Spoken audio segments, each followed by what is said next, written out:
छाता उठाई हमने खेली और कूदी, ई बारिश के बूंदे हमने के ना रोक पाई। हंसी और खुशी हवा में घुलत जाए, बारिश के दिन हमने सभी मिल जाई।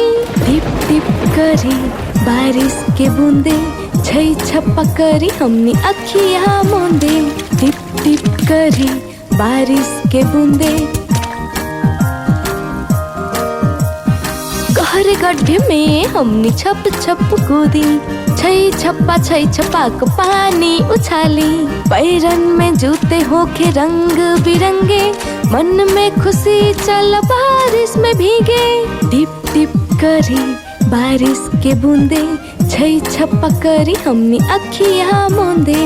टिप टिप करी बारिश के बूंदे, छई छप्पा करी हमने अखियाँ मूंदे। टिप टिप करी बारिश के बूंदे, छई छप्पा करी हमने अखियाँ मूंदे।